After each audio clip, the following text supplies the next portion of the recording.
to when we should start, maybe 11:03 latest. But for anybody that's joining right now, welcome. Welcome to this workshop focused on climate change and the CLIP program. I'm super happy to be here with you all. And we're just gonna take a few moments to let anybody late hop on. So just hang tight. And also feel free to turn your cameras on if you're comfortable doing so. I'd love to see your faces. If not, that's totally fine too. Whatever you're comfortable with.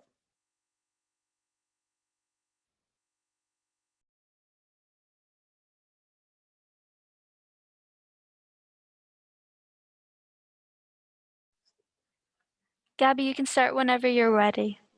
Okay, thanks so much, Maya. Okay, I see 49 people on the line, which is amazing. I hope to only see the number increase. Yeah, just jumped to 50. Thanks so much for all being here. The first few housekeeping things before I get started officially. If you are joining from Huba, make sure to full screen your video so that you can see my presentation and me properly. I do just want to check from you all. Give me a thumbs up or put in the chat if you can see my presentation okay. It says Superheroes Among Us. And if you can hear my sound okay. If I could just get a few thumbs up from you all, then we'll be good to go. Okay, I see Camila's good. All right, we should be good. Awesome. Great, thanks so much. Next thing, just want to put out there that I have a dog in this room. So if you hear any whining, I will do my best. But he's been behaving really well, and we went through our last workshop with no issues, so I don't expect anything from him. And yeah, that's pretty much all the things I just wanted to get out of the way. My name is Gabriela Rodriguez. I'm a program coordinator at the CLEO Institute, where essentially my job is to help develop and facilitate climate change education programs for the youth of Miami and other parts of Florida. And I'm super excited to be here with you all today to give you a climate change 101. So I'm going to go over the science, impacts, and solutions to climate change. And then we're going to spend the second half of this workshop breaking down opportunities for you to get involved with the CLEO Institute as high school students. And we're going to particularly focus on a program called CLIP, which stands for the Climate Leadership Information Program. Again, my name is Gabby. If you're just joining us, I work at the CLEO Institute. My pronouns are she, her, hers. And I feel like we're good to get ready. The number pretty much stalled, so I will go ahead and get started with our first presentation, which is titled Superheroes Among Us. Okay, so today's presentation is titled Superheroes Among Us. Again, my name is Gabby. I work at the CLEO Institute, and I'm just going to take a second to give you a little bit of background to my climate journey and why I'm here doing this work today and why I'm joining you all today. So about 2 years ago, I started working in climate justice in Miami. I started working at the CLEO Institute. But long before that, I grew up with a natural affinity for the outdoors. I was born and raised in Miami, and I always was fascinated by mangroves, and I loved kayaking, and I loved going to the Everglades. And when I turned 14, I was blessed enough to go to a high school called Terra Environmental Research Institute, where I participated in an environmental academy there. And I just immersed myself even more into the environmental sciences and ecology and biology and these things that I really loved. And now today I'm a senior at Florida International University, where this spring I will be graduating with my Bachelor's of Science in Environmental Studies and a Bachelor of Arts in Sustainability. And then in the fall, I will be pursuing a graduate degree in climate science and social justice. So that's just a little bit of background as to who I am, some credibility, but I also do want to tell you what my purpose is. And growing up, working in the environmental field, working in the climate field now, my purpose throughout everything has always been to protect the people and the places that I love. As a Miami native, as somebody that loves her city, loves her family, her friends, her coworkers, and just loves the places in Miami. And as we go through this presentation, I want you to keep that with you. What is your purpose? Why are you here today? What is your why? And what are you fighting for? All right, so let's get started. So when you ask someone who is a superhero, you typically get an answer like of a comic book character like Spider-Man or Superman or the Hulk. But during COVID, we've seen that word superhero adopt a new version, a new meaning. And now it applies to even more people, like medical workers and first responders and truck drivers and grocery stores employees. And recently, we've seen a new class of superheroes emerge, the youth, including all of you on this call today. Each student comes from a unique background and is bringing their skills to the climate movement. Much like the Justice League, students across the world are using their superpowers in the battle against the most existential, powerful nemesis you could think of, the climate crisis. And the images on your screen are from September 2019, when millions of kids around the world, they joined forces, they raised their voices, and they demanded climate action and accountability from our elected officials to take action on climate change. The image on the top right is actually from the Miami Youth Climate Strike, which took place outside of Miami Beach City Hall almost 2 years ago. But what exactly were these students trying to accomplish? Why were they so motivated? Why did they literally skip school? Why are they insisting that the world can't wait any longer? Much like, why are you all here today? Why are you spending your Saturday morning with me, learning about climate change? To answer these questions, we have to start at the very beginning. And the beginning is me explaining to you the difference between climate and weather, just a little bit of a science lesson. Because to understand what climate change is, you have to first understand what climate is. So weather refers to the state of the atmosphere over a short period of time, like minutes or hours. But in contrast, climate refers to the average weather conditions over a long period of time, like decades. And a really easy way for you to understand the difference between weather and climate is basically by looking at your closet. So I'm going to assume that the vast majority of us on this call live in Miami. And if we were all to open our closets right now, there's a pretty good chance that you're going to find max one winter coat. It's probably going to be a lot of t-shirts, shorts, sandals, sundresses, things like that, because the climate in Miami is hot. Even when the winter and the fall rolls around, you know, it's not really cold enough for a winter jacket. But then there's the weather, which is pretty much the clothes that you would choose for that day. Because although Miami in general has a hot climate, we might have a rainy day out of the blue, or we might have a really cold day out of the blue. And that's when you would need those special pieces of clothing, like a winter coat or a rain jacket. Okay, so now that we've defined what climate is, we need to define the greenhouse gas effect in order to understand how climate is regulated on our planet. In really simple terms, the greenhouse gas effect is basically the way that energy passes through our Earth's atmosphere. So take a look at this image on the screen. You can see that the sun is releasing energy in the form of sunlight, which is demonstrated by those yellow squiggly lines. And then the sunlight enters the Earth's atmosphere, which is demonstrated by that blue thin line around the planet. The Earth's surface will absorb this sunlight and reflect it back out into space as heat or infrared waves, which is demonstrated by, you can probably guess, those red arrows. Now, the atmosphere, it doesn't exactly allow all this heat to enter outer space. Some of it actually gets trapped, and some of it gets trapped by what are called greenhouse gases. So greenhouse gases are heat trapping gases like carbon dioxide, methane, and fluorinated gases. And in a really normal scenario, the greenhouse gas effect, is actually a good thing because it maintains a favorable temperature on Earth that is necessary for life. If we did not have the greenhouse gas effect, we would probably not have life on this planet. I would not be giving you this presentation today because Earth would be a frozen tundra. The greenhouse gas effect is what gives us that perfect warm temperature for life. But there's a problem. Something has changed in the last century. Human industry, like the burning of fossil fuels, has increased the concentration of greenhouse gases in our atmosphere beyond what is the normal concentration. And if we're going to increase the amount of greenhouse gases in the atmosphere, and we know that greenhouse gases trap heat, then we are essentially increasing the heat trapping capacity of our atmosphere, which is, as you can guess, making the planet warmer. So that is the issue we're seeing now in the last century through the burning of fossil fuels. The greenhouse gas effect, which is a very normal thing, is out of whack, and it's just happening way too much. Okay, so with that said, have you ever heard someone say that climate change isn't a threat? Climate has always changed. We're just in a cycle. Hopefully you're not hearing that as much anymore in these past 2 years, especially. But if you are, this chart is really important to understand This chart measures carbon dioxide levels over the last 800,000 years. So as you can see, the line on the chart fluctuates up and down over time periods. And those high points indicate periods of warmth, while those low points indicate periods of relative cold, like ice ages.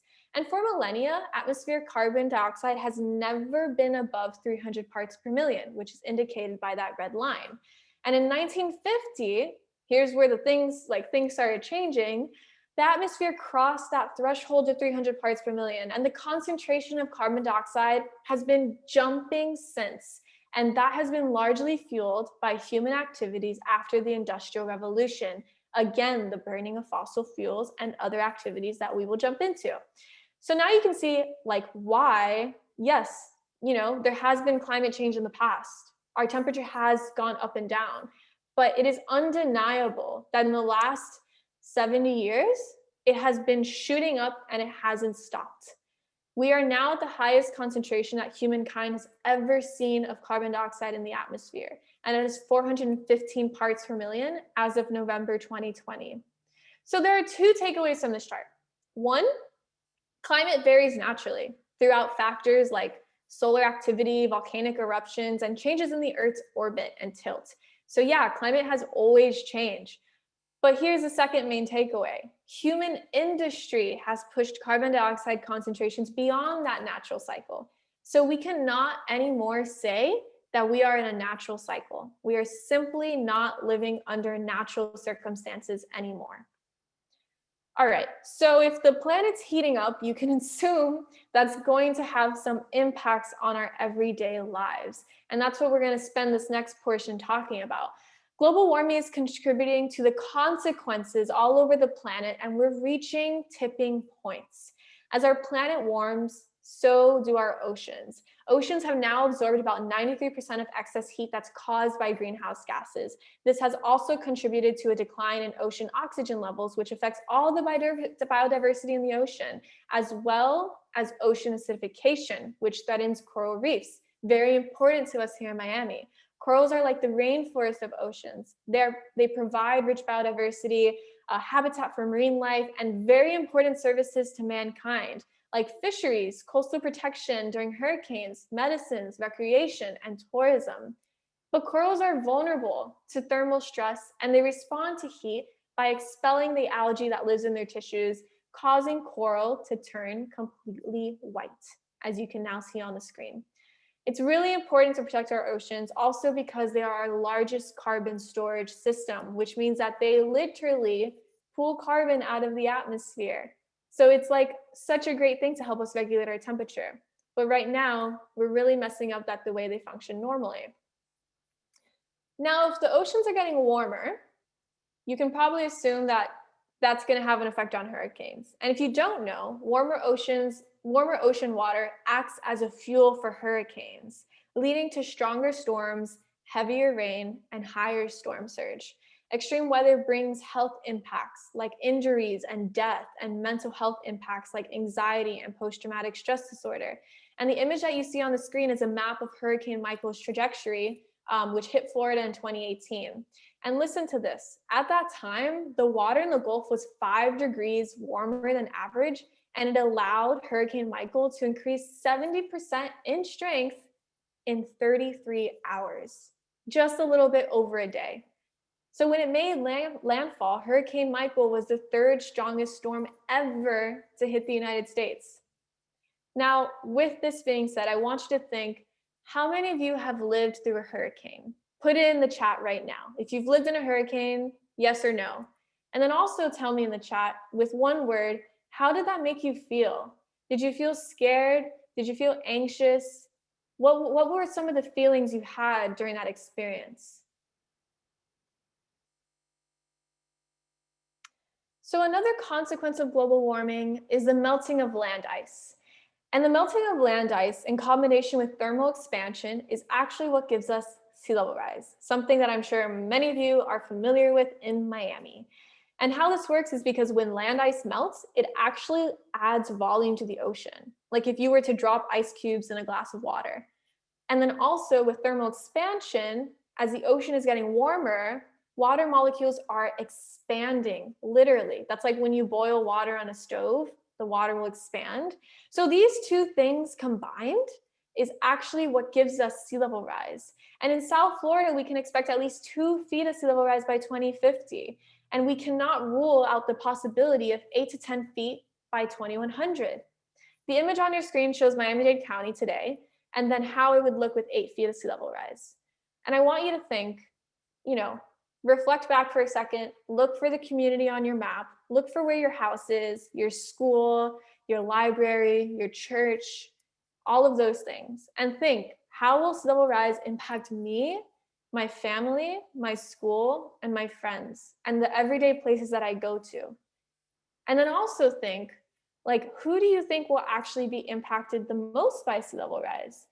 Those that are more vulnerable communities, those who are wealthier off, who is really going to be on the front lines of this? And then we have saltwater intrusion. So South Florida actually gets most of its drinking water from underneath the ground, from our Biscayne aquifer. And as sea level is rising, seawater is pushing up from underneath, literally underneath the aquifer, and from laterally. So we have sea level rising, seawater from underneath and the east is pushing against this fresh water that sits in our aquifer, and it's actually contaminating our drinking water. The fact that South Florida also rests on limestone makes this worse, because as you can see, limestone looks like a sponge. It's very porous, and it allows water to flow through it, making it easier for seawater to enter our freshwater supply. We can expect Miami's drinking water to become more expensive, because as sea level rise increases, it is contaminating that water. And what you can also assume is that that will disproportionately impact vulnerable communities that will not be able to afford that water. Next, we want to look at the forests on our planet and the vegetation and the green and the trees. So the forests of our planet, they absorb massive amounts of carbon dioxide through a biological process called photosynthesis, which I'm sure you've all heard of. So by absorbing carbon dioxide and releasing fresh oxygen, plants actually purify our air. And this is exactly why forests are known as the lungs of the earth.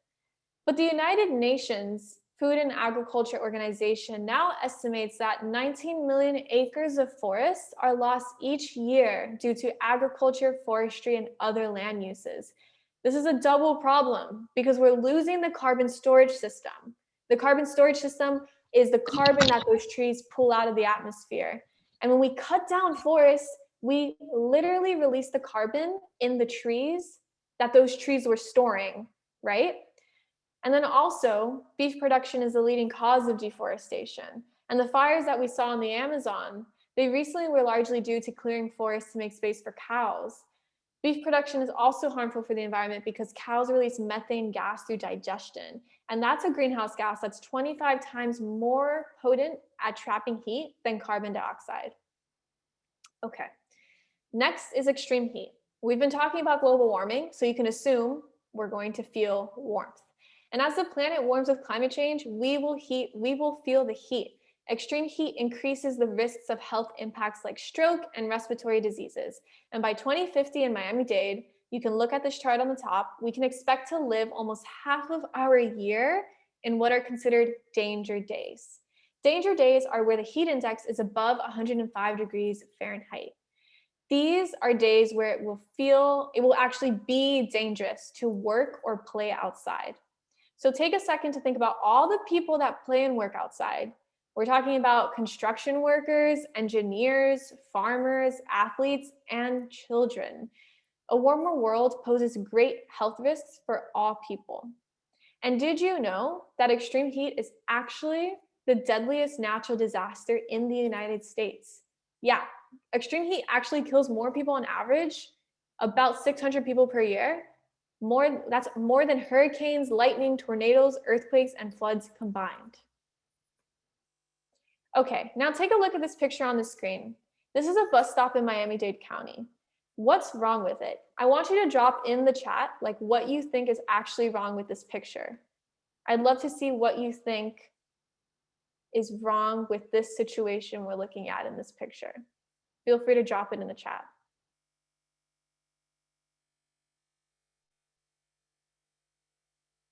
I see litter, there's no shade, there's no shade.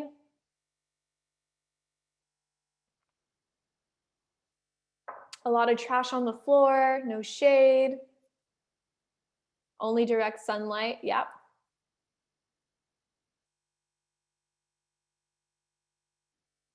So close to the street and the fumes. Yeah. Asphalt that heats up, that's actually a good point.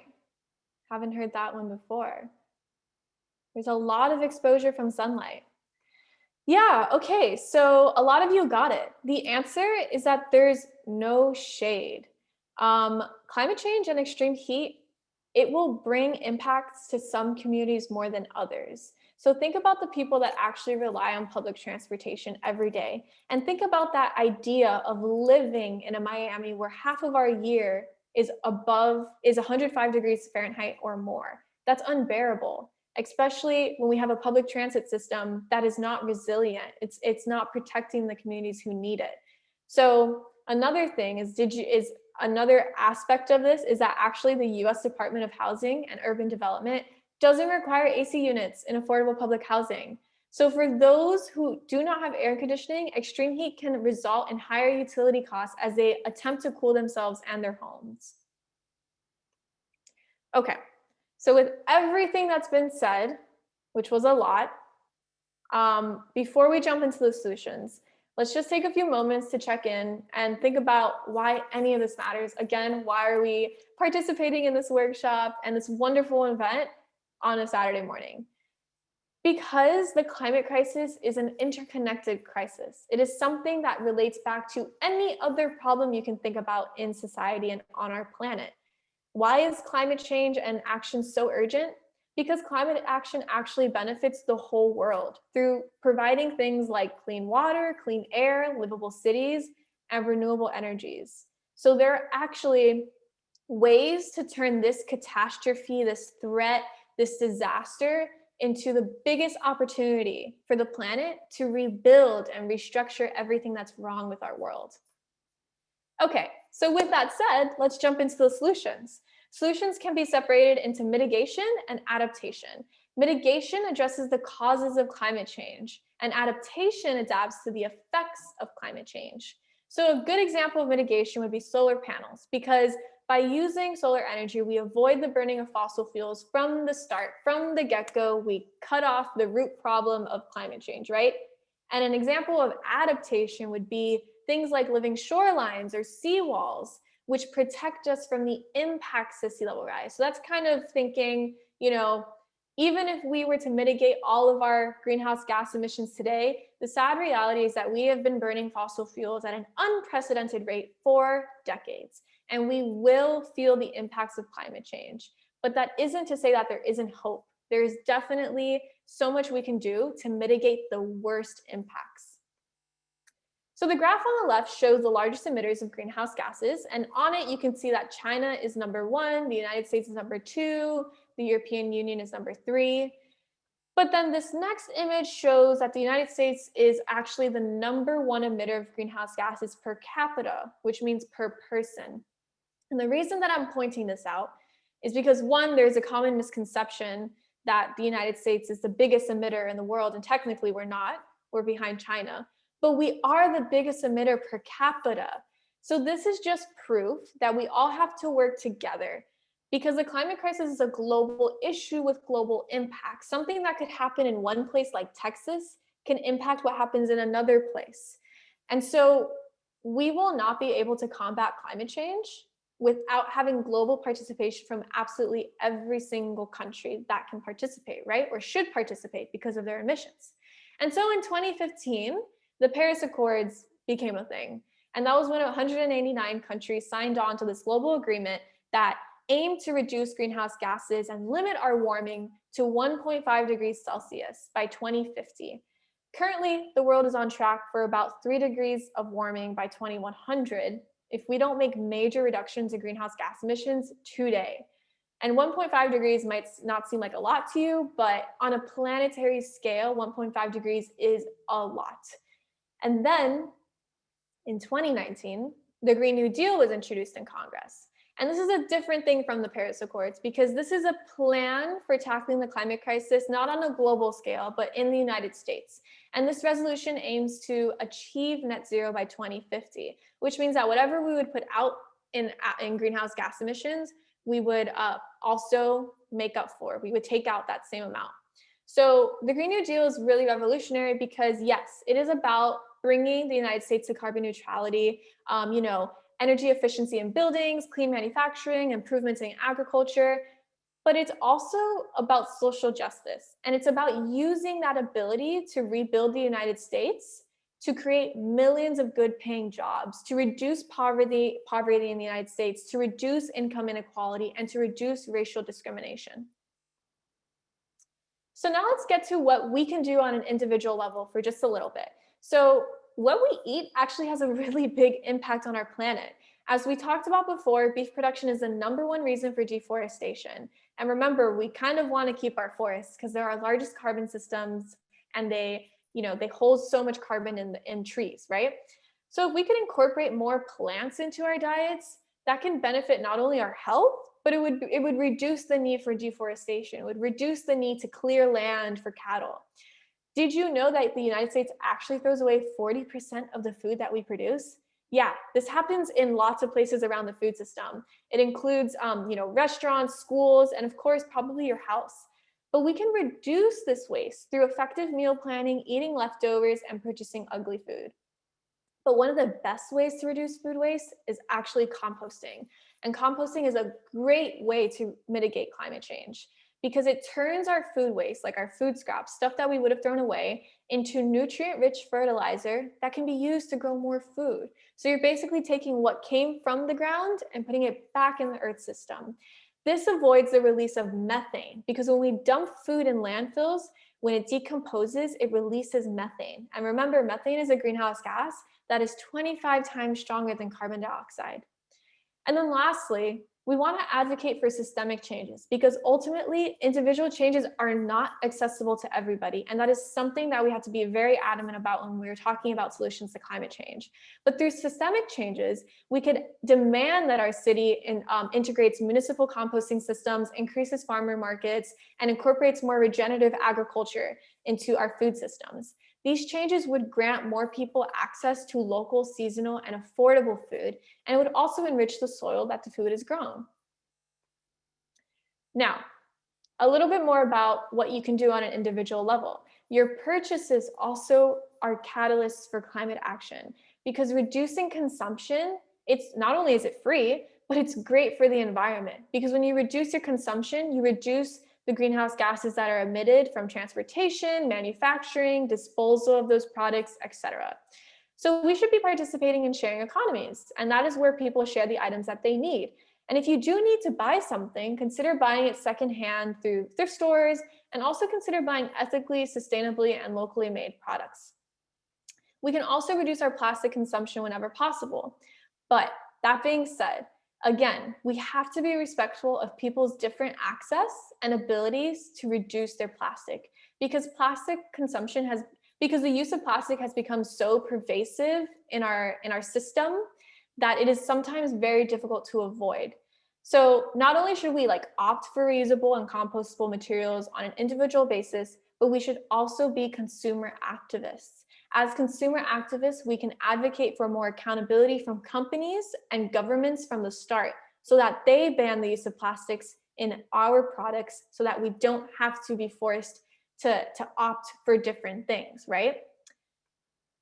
So next is our energy. And our energy systems are also a huge opportunity for change, if not the biggest, because what causes climate change again? The burning of fossil fuels. So we really, really have to switch from the burning of fossil fuels to clean energy as soon as possible. And solar energy is a great option for Florida. We are the Sunshine State. Look at the images on the right of your screen and think about all the places that we could advocate for policy changes and bring solar panels to. There are so many ways to reduce energy consumption at home as well, from yes, turning off the lights to washing your clothes in cold water. And I encourage you to incorporate to do as many of those things as you can. And finally, this is another solution, using the power of your voice. And, this is a solution that is often overlooked, but is probably the strongest solution, the strongest thing that you can take on in your daily life. On this slide, I have some information about CLIP, but I'm going to skip over that for a second because my next presentation will be about CLIP. So I just want to take a second to say that the climate crisis, yes, it really needs you. It needs every single one of us. And I want you all to know that it only takes 3.5% of the population in activated change to create tangible material change on any issue you could think of. Only 3.5% of the population needs to be engaged in this for Congress, for the Senate, for those in the federal government and our state governments to feel compelled to act. And everything that we talked about today, it is frustrating, it is scary, it is grim, it is depressing for sure. But I promise you that the second that you start using the power of your voice and you get involved in the climate movement, joining an advocacy group, joining your school's environmental club, participating in cleanups, however you want to do it, it is the second that you will turn any anxiety or frustration you have about this problem into excitement and engagement, because you will foster a vision of what the world could really look like if we were to tackle this problem, because there are so many things that we could fix through taking climate action. And that's why, to end this, I just want to say the climate crisis, it is a catastrophe, but never forget that it is also the biggest opportunity we have ever had in human history to make everything better. All right, so with that said, I will stop sharing my screen. It's the end of that presentation, and I'll go ahead and jump to our other one. Gabby, before you start your next presentation, someone had a question. Yeah. They asked, I have a question. How do you believe environmental racism and discrimination can be solved or at least addressed by youth activists? Example, Flint water crisis. That's such a good question. Thank you for asking it. I'm so glad you made the connection between environmental racism and discrimination and climate change, because climate change is definitely not separate from racism and discrimination. And I think that the best way for us to take part in tackling that intersection is, one, to educate ourselves. And the reason I'm saying that is because there's a lot for us to unlearn when it comes to racism, and a lot for us to learn. So the first thing that I would say for any young student that wants to get involved in that particular area of this issue is to learn. Learn about how environmental racism is perpetuated by climate change. And then from there, you should definitely find different organizations that specialize in that intersection. So a good example is the Sunrise Movement, because they push forth the Green New Deal. And the Green New Deal is totally focused on addressing racial injustice through climate action. So I would say definitely educate yourself and have conversations with other people about how climate change is intersected with racism, and then find groups, local or national groups, that are doing work specifically in that intersection. So I hope that's helpful. And if there's any other questions later on about it and we have time, I'd love to talk about it. All right, so if there aren't any other questions, I'll move on to our other presentation.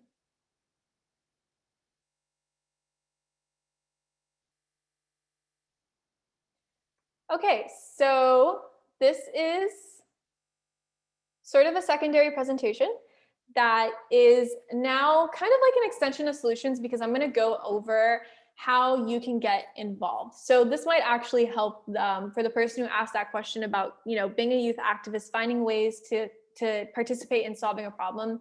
This might be a portion where you find some solutions to your question, right?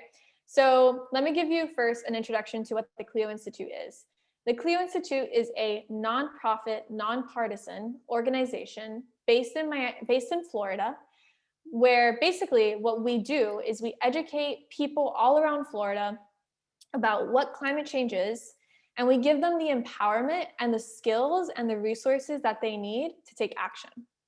So in this presentation, I'm going to go over different programs and opportunities that are specifically available to high school students, and different ways that you all can get involved with the work that we do at CLEO.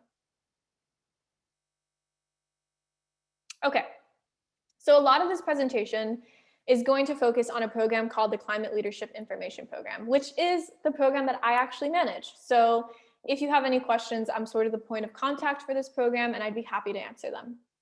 So what is CLIP? Before I even talk about what exactly CLIP is, I'm going to give you a short story and tell you how it came to be. About 2 years ago, there was a student named Nicole Galzo, who some of you might even recognize her name because she is a pretty prominent local organizer for climate justice here in Miami, Florida. And Nicole went to Miami Palmetto Senior High School. She graduated last year, and she was learning about climate change in her AP environmental class. And, she woke up to the emergency. She realized that this was such a big deal that needed to be tackled, but also needed to be talked about so much more. And she started realizing that she was lucky enough to learn about climate change in her classes, and she feels blessed that she was able to do so. But she also realized that not everybody was. In fact, the vast majority of students, especially in Miami-Dade County, are not getting the right education they need about climate change. And so realizing that problem, she came to the CLEO Institute and she said, hey, CLEO, I love what you all do, but I'm wondering if you guys can do a little bit more of it in schools. So we talked to Nicole and we were like, yeah, what do you mean? How can we help you with your idea? And she came up with the idea of a peer-to-peer education program where basically students in high school would become certified climate speakers, and then they would give presentations about climate change in their classrooms to other students. So it would foster this student-to-student conversation about the climate crisis in school. When Nicole came to that with that issue, with that idea, we fell in love with it. And we spent the next summer developing the program, and then we launched it in the fall of 2019. And right now we're doing our second year of CLIP. Okay, so what exactly is CLIP? So the Climate Leadership Information Program, what it aims to do is it builds climate change literacy and empowerment in high school students across Miami-Dade County. So in CLIP, high school students become certified climate speakers so that they can teach their fellow students about climate change and drive climate initiatives on campus. As a student group, CLIP members increase climate change awareness at their high schools. So actually, in case you're curious, there's actually a lot of people involved in this summit who have CLIP in their schools and are climate speakers and are doing this work. So here's some numbers about CLIP to give you an idea of our scale and our scope. At the moment, we have 14 high schools around Miami-Dade County involved in CLIP. We have over 160 students involved in CLIP around Miami as well. And with these students, we have certified 85 of them as student climate speakers, and we're still increasing that number today. So what are the program requirements of CLIP? This is more of the nitty-gritty just to help you better understand what CLIP is, because if this is something that you would love to do and bring to your high school, you definitely should know going in what it is and what you would be doing. So first thing is that CLIP cannot happen at a high school without a teacher sponsor. It needs to have a teacher that is willing to oversee the club and be in communication with the CLEO Institute. Also, CLIP needs to have a CLIP coordinator. And a CLIP coordinator is basically a student that is sort of like the president of CLIP in a way. Like they are in charge of guiding the group and supporting the group, and they're also required to meet with the CLEO Institute once a month to check in on what you should be up to. And then now let's go through the different requirements of CLIP like as a program. So the first one is that when your school starts CLIP, all of the kids in your group must go through the climate speakers certifications process, which is just a fancy word for saying that all the kids in your group have to be trained in talking about climate change. And that's a process where students will get a Climate 101 from me or another person at CLEO, and then they'll get the presentation, and the students spend 2 weeks practicing that presentation, and then they meet with me and they give that presentation to me. And if they did a good job talking about climate change, I give them a certification and I tell them, awesome, you're now a climate speaker, and now you can go teach other kids at your school about climate change. And then the other requirement of CLIP is that there are monthly group meetings. So as a student group on campus, you must meet at least once a month internally and talk about the things that you're doing and the presentations you're giving. Also, there are CLIP coordinator meetings. So for students that are the CLIP coordinator at their school, they have to meet once a month with the CLEO Institute as well and just like check in with what's going on. And then the other requirement of CLIP is that the CLIP group must give at least 2 presentations at their school to other students about climate change, but most of our students go way beyond 2. They usually do like up to 10 presentations on campus. And then also, other than teaching people about climate change through presentations, CLIP is also required to do what we call an Earth Day campaign, which is basically spending the month of April choosing a topic in climate change like sea level rise or food waste or hurricanes, and using that month of April to raise awareness on their campuses about that topic. And you know, really get the students in their schools engaged in the climate crisis and taking action on the climate crisis through different activities. And then finally, the last program requirement for CLIP is that students in CLIP must also have conversations with their loved ones. And what that means is that they must also teach climate change to somebody in their life outside of school, like their best friend or their dad or their grandmother or their neighbor, or maybe somebody that works at their library that they're close to, things like that. And that's like another requirement just to encourage you all to go out and talk about climate change even more outside of school. And then final note, right now, as you can probably imagine, CLIP is fully virtual. So all of the activities that we do is fully virtual from CLEO's end. But if your school is happening in person, or if you're going to school in person, presentations are allowed to be given in person. So obviously things might be different next school year. We'll see what happens, but CLIP intends right now is virtual. So we'll decide next school year what that'll look like. Okay, so after everything that's been said, if you're interested in bringing CLIP to your school, I would love to work with you. And so what you got to do is join our 2021 to 2022 waitlist by emailing me, Gabriela Rodriguez. I'm the program coordinator at CLEO. And just let me know what your name is, what high school you go to, you know, where you are in Miami. And your school, like I said earlier, it should have a teacher who's willing and able to sponsor CLIP. If you don't have a teacher yet, that's okay. You can still reach out to me and we can talk like how that will work out and we can help you find a teacher. But if you already know a teacher who would love to sponsor this program, definitely connect me with them and we'll get a conversation started. Okay, so that was everything about CLIP. Now I'm just going to spend the next few moments going over, oh, we only have 2 minutes left, right, Maya? So I'm going to speed through the rest of this presentation to talk about what other opportunities are available from the CLEO Institute. So Climate 101 presentations. Let's say you are not going to do CLIP, but you still want to bring these Climate 101 presentations to your high school, like I just gave you today. You can email me and we can set up a presentation at your school where CLEO will come and teach your classmates about the science, impacts, and solutions to climate change. Also, as a Gen CLEO youth empowerment movement, so students of all ages in this program adopt and apply advocacy skills to increase their civic engagement and contribute to climate policy in Miami. And students also gain communication skills to effectively explain climate science to others and find common ground. So essentially, Gen CLEO is our youth advocacy group. A lot of high school students in Miami are involved in it, and I know that each and every one of you would love to be as well. So you can join absolutely anytime. Just visit cleoinstitute.org. I'm sorry, actually hit the link that's being pasted in the chat right now. Next is House on Fire, and this one I'm a little bit biased about because this is actually a podcast that I co-host with my friend JP. CLEO actually has a podcast about climate change as well, and it's made by the youth for the youth. And this is where we have impactful conversations with leaders in the climate justice movement about various intersections of climate change. And you can listen to it on Spotify, Apple Podcasts, or absolutely anywhere else that you listen to podcasts.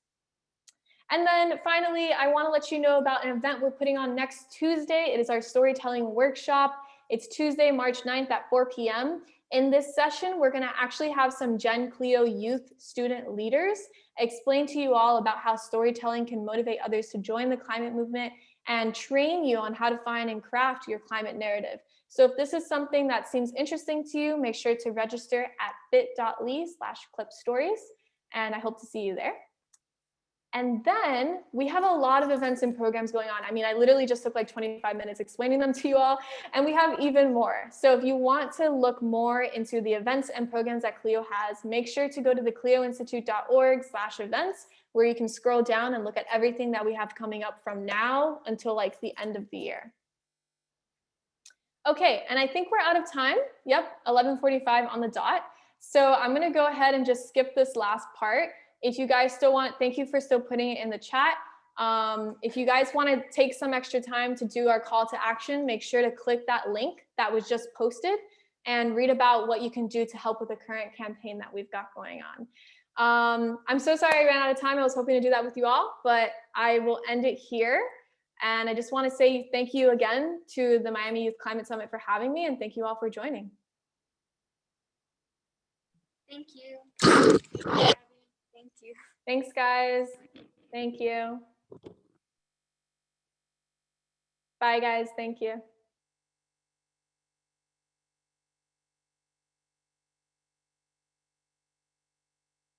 Thanks, guys. Have a good one. You had 59 participants for this session. Yay, thank you. Awesome, writing that number down. I'm so sorry I ran out of time. I don't It's know okay. what happened, but hopefully some kids decided to go ahead and do the call to action. But yeah, thanks again so much to both of you for your help. The work that you're doing is incredible, and just keep it up.